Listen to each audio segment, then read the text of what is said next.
welcome to Quickie with Miss B. Today is Wednesday, Hump Day. Hump Day.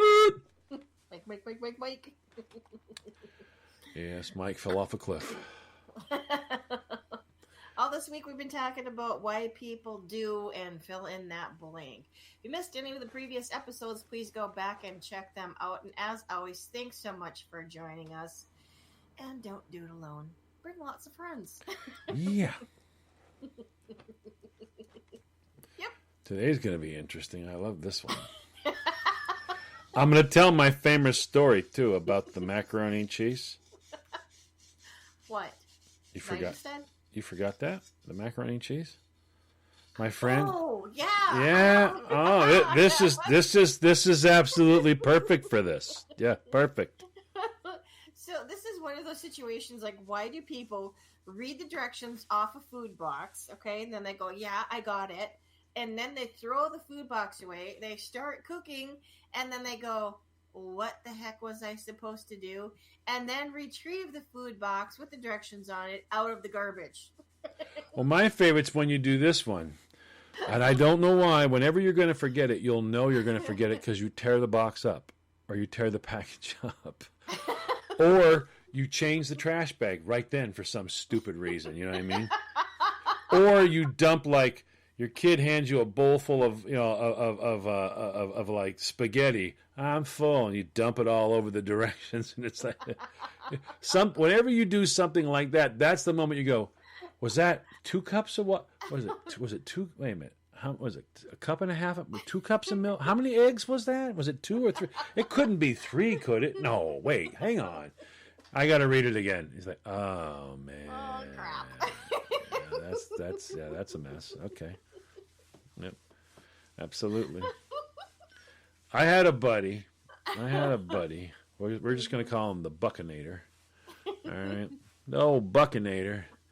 He enjoyed that the wacky tobacco sometimes. Okay, so yeah, he was in the midst of enjoying himself a lot. And came across a lone box of macaroni and cheese. And decided, you know what? I do have that munchy urge, so I'm gonna enjoy a box of macaroni and cheese. So he read the directions, or apparently thought he did. He put the, I think they say something like, I don't know, 6 quarts of water. They say something like 6 quarts of water in a big pan and bring it to the boil, and then you dump the macaroni and cheese in. And the part that he didn't remember was the whole straining part. And the approximated 7 to 11 minutes cooking time. He forgot that part. And then he forgot that, once you strain it, that's when you add the cheese and the milk and the butter. He, in turn, put in these 6 or 8 quarts, whatever it was, of water. Let it come to a boil, dumped in the macaroni, the milk, the butter, and the cheese packet. And figured, when you've got like 6 quarts of water at a rolling boil, what makes you think that tiny little bit of macaroni and cheese and this powdered stuff with the butter slap and a little shot of milk, all that's going to magically become solidified into macaroni and cheese? Whatever makes you think that, I don't know. But he apparently, in his wacky tobacco state, thought, yeah. And then he calls me, because I don't know why everyone calls me for cooking problems. They're like, dude, what? I need your help. What's wrong? I've been making this macaroni and cheese, and I don't know what's wrong. I was like, wait, what? It's macaroni and cheese. What can it be? Yeah, but dude, it's been like hours. And you're like, whoa, back up. What? What? I did what it said. I put it all in there. I put the milk in it. I put the water in it. And I said, it's been going forever, dude. Forever. I didn't live that far away, and I thought this might be funny. So I went over. These pieces of macaroni were the size of shrimp. This man had macaroni that was as big as your thumb curled. One piece of elbow macaroni was as big as your entire thumb when it's curled. You're like, dude, I'd say overcooked, but no, that wouldn't even qualify. This is about to no longer become macaroni. This is about to actually enter the water as starch, and that's it. I'm like, you're gonna have to dump this off. Well, I was no. And then the funny part was when I made it, he couldn't believe it, Christy. Like 7 minutes. I'm like, all right, so he's like, that's done? I'm like, well, yeah, it takes about 7, sometimes 11. It depends. He's like, really? What did I do wrong? Oh, everything, start to finish, everything. He was like amazed. He couldn't believe it. It's like magic. You came over and it was like it went in, and then like, whew, oh, that goes in after. Yeah, the cheese. Yeah.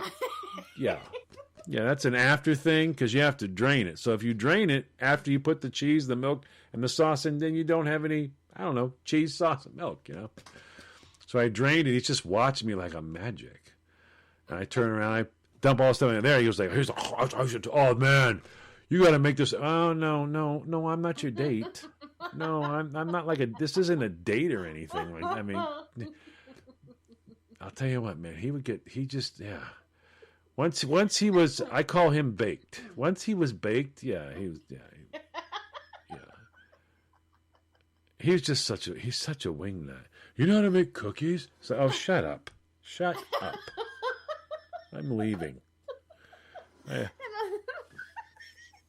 that note, we need to take a break so John can go bake some cookies. Back in a moment. Welcome back, everybody. You're listening to Quickie with Miss B. If you missed the first half of the episode, please go back and check that out. Or any of the previous episodes, for that matter. I want some macaroni and cheese, man. Yep. The Buckinator. Yeah, he's a special one. I have done that too, though. I'll read the directions. But see, my problem is that I don't like it when it's sometimes quiet in the kitchen. I like to have some music on while I'm cooking. Noise. Yeah. So there was this one time. I don't remember what I was making, but it was something that came out of a box. And anyways, I looked at the directions, and then the song came on. And I'm like, oh, I love this song. Suck a wind. Yep. Every time you suck wind, it's going to go downhill from there. Every time. I start singing and dancing in the kitchen, and I'm, fixing this whatever box of whatever that I'm supposed to be focusing on cooking. And I didn't, and I ended up burning it. And then at that point in time, I thought, yeah, maybe now would have been the time to go back and look at their directions that I'm just now throwing in the garbage. Yeah. I love it when people think they can bake and they don't even have a clue how to spell bake.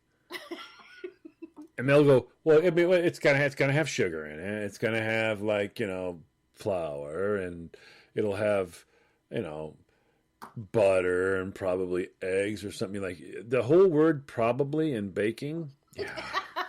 See,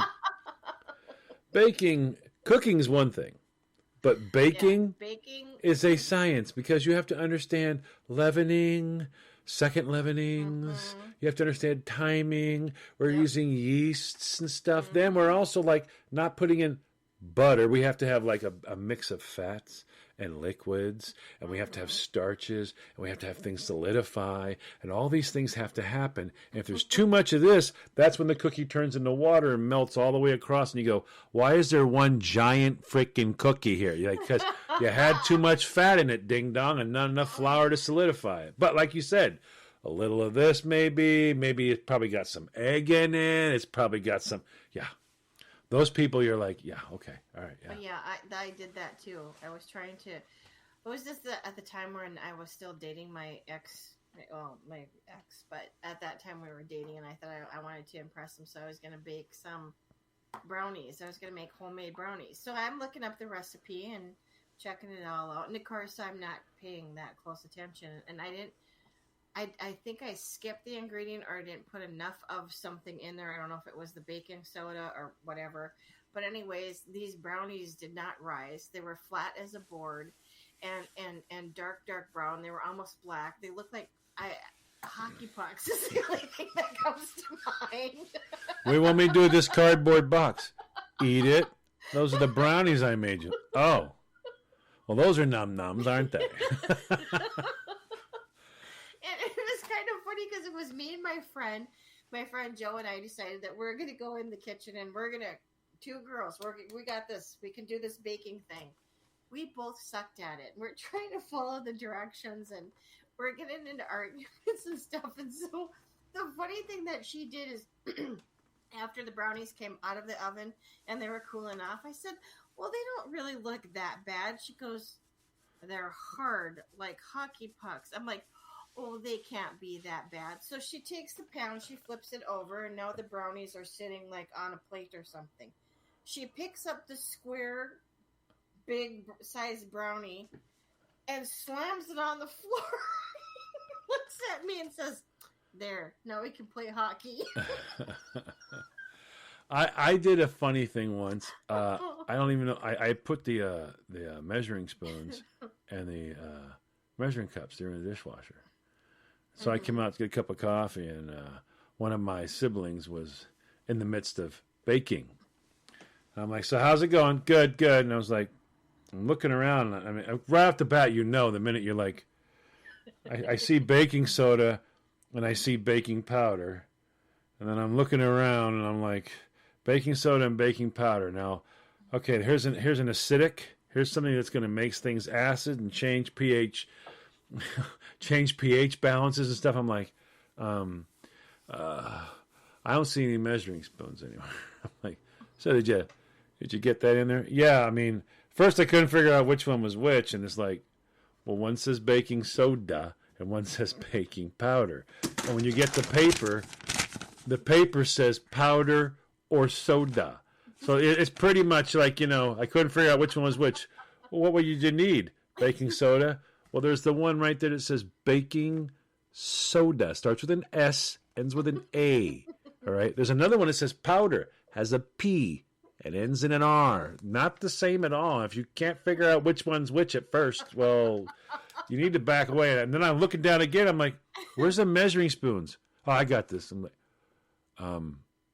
okay, pH is alkaline. The acidity of things and all that, and it stops things from working or makes them work. I'm like, when you taste the batter for corn muffins, you went, yeah, it's got that like, wow, almost metal, funky taste to it. Yeah, that's the alkaline from the baking powder there, buddy. So, yeah, you're going to want to measure that. He's like, oh, it's already in there. Well, how much you put in? Enough. Okay, yeah, these are going to be awesome. These are going to be awesome. I'm like, some of these things call for 1/4 of a teaspoon. He's like, I know. I was like, well, how do you do 1/4 of a teaspoon? Well, what is 1/4 of a teaspoon? Do you know how big a teaspoon is? He's like, look at me going, I just grabbed some. Okay, this ought to be awesome. Sure enough, we actually had biscuits that for some odd reason were like a 1/2 inch tall, resembled hockey pucks like they were round though, like hockey pucks like yours were, but also had that non-edible texture. They were incredibly hard. And I'm like, so did you put this in the mixer or something? He goes, yeah, I put it in the mixer. I went, so did you just put the paddle on it and put the screws to it? He goes, yeah, I mixed it. How long? I don't know, 4 or 5 maybe? 4 or 5 what? Minutes? He went, yeah. I went, okay, whenever you're doing biscuits, it's like fold it over as few times as you can. He's like, well, no. Work it as little as humanly possible so you don't produce gluten. Ever had a really hard loaf of bread? He went, yeah. I went, gluten. You're making biscuits. Fluffy, airy biscuits, not big, hard lumps of wood. And on that note, we have to go. Cupcakes, anyone?